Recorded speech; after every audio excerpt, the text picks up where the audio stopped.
What's going on? The video gonna be about Dr. Martin Luther King was more stronger than he gets credit for. He was about reparations. He was about the truth. You know, when they have the whole holiday and they like to ho hum and just take his message and sample and loop it for one thing, they don't give you the full uncut. They don't talk about what he was talking about in 68. They don't talk about how he was saying, you know, until we get to that day. You see. See, America with 3Ks always likes to try to gloss over and romanticize and pick the bits and pieces that they want for the media. They don't never want to tell you that, hey, he was on something deep. You know, he was really talking about balancing out life, balancing out what you have to do.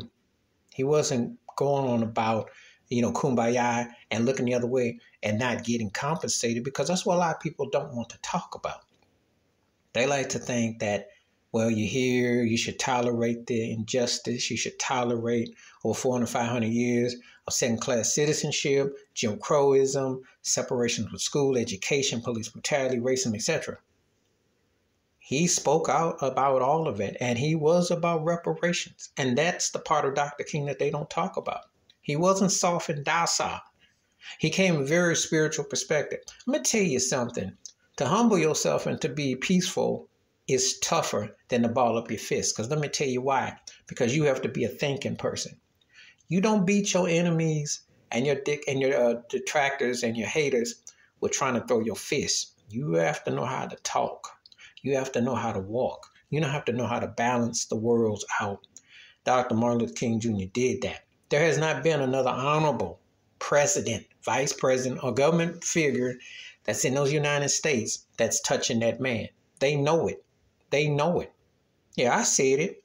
I don't care who they put on the money, on the coins, or represents all that, the statues they build. No one is touching Dr. Martin Luther King Jr., the baddest man to be on the grassroots, to be creating a change. They haven't got no one. They don't have no one today.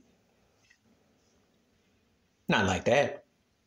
That was willing to die. Now, you tell me who's tougher than that. Ain't nothing harder than take a bullet to what you believe in, to saying what you stand for.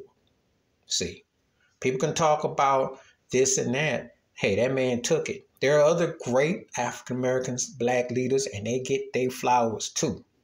However, this man was a movement with no real movement. This man was battling all of them at once. And still is, because they're whitewashing his message. And he was talking about reparations. He was talking about bringing the truth.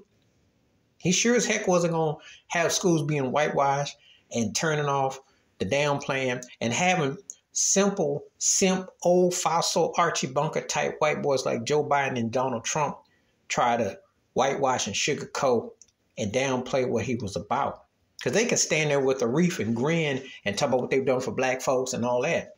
But what they can't do, if they're honest, which they ain't, is say that back during the time when Dr. King was alive, that they followed and understood the black plight and that they were going to see to it that reparations and things were going to be passed. They're never going to come out and tell the truth. So that's why I say don't vote until you get reparations. That's why I say if you're really honoring Dr. Martin Luther King Jr., you're paying these politicians no matter. Matter of fact, you're taking it upon yourself to be grassroots yourself. You want changes. You're not dependent on these gimmicks, these clowns. Please hit like, subscribe, welcome thoughts, comments, and I do respond. Thank you. Wash your hands, keep your mind clear, watch out for nothing. Share if you like my piece.